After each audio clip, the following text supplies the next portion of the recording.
Hey y'all, well it's Wednesday, and Wednesday of Holy Week in the youth room, we always do what we call Jeremy's egg. And we take a raw egg, put a hole in both the top and the bottom, blow it out, decorate it, and talking about how Christ, through his resurrection, cleans us out of all of our sin and makes us whole. And so we've done this for years and years, and we always end with a story called Jeremy's Egg. And even though it may seem a little dated as to understanding the needs of special needs, I think the whole idea of this story really resonates with how anyone, any person, a child of God, is able to share the resurrection, the love of Christ to the world in their own specific way. So I want you to listen to this. It's about a young man. His name is Jeremy, who had a terminal illness. Jeremy was born with a twisted body and a slow mind. And at the age of 12, he was still in second grade, seemingly unable to learn. His teacher, Doris Miller, often became exasperated with him. He would squirm in his seat, he would drool, and sometimes make grunting noises. At other times, he spoke clearly and distinctly, as if a ray of light had penetrated the darkness of his brain. Most of the time, however, Jeremy kind of irritated his teacher. Well, one day she called his parents and asked them to come for a consultation. And as the Forresters entered into the empty classroom, Doris said to them, "Jeremy really belongs in a special school. It isn't fair to him to be with younger children who don't have a learning problem." Well, Miss Forrester cried into her tissue, and while her husband spoke, "Miss Miller," he said, "there is no school of this kind nearby. It would be a terrible shock for Jeremy if we had to take him out of this school. He really likes it here."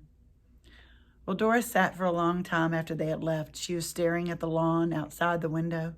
She wanted to sympathize with the Forresters. After all, their only child had a terminal illness. And as she pondered this situation, well, guilt washed over her. "Here I am complaining when my problems are nothing compared to this family's," she thought. "Lord, please let me be patient with Jeremy," she said. From that day on, she tried to ignore Jeremy's noises and his blank stares. Well, spring came, and the children talked excitedly about the coming of Easter. And Doris told them the story of Jesus. And then, to emphasize the idea of life springing forth, she gave each child a large plastic egg. "Now," she said to them, "I want you to take this home and bring it back tomorrow with something inside that shows new life. Do you understand?" "Yes, Miss Miller," the children responded enthusiastically, all except for Jeremy. Had he really understood what she had said? Well, the next morning, it was time to open the eggs. And in the first egg, Doris found a flower. "Oh, yes, a flower is certainly a sign of new life," she said. The next egg contained a plastic butterfly, which looked very real. Doris held it up. We all know that a caterpillar changes and grows into a beautiful butterfly. Yes, that is new life too. Then Doris opened the third egg. She gasped. The egg was empty. She quietly set the egg back aside and reached for another.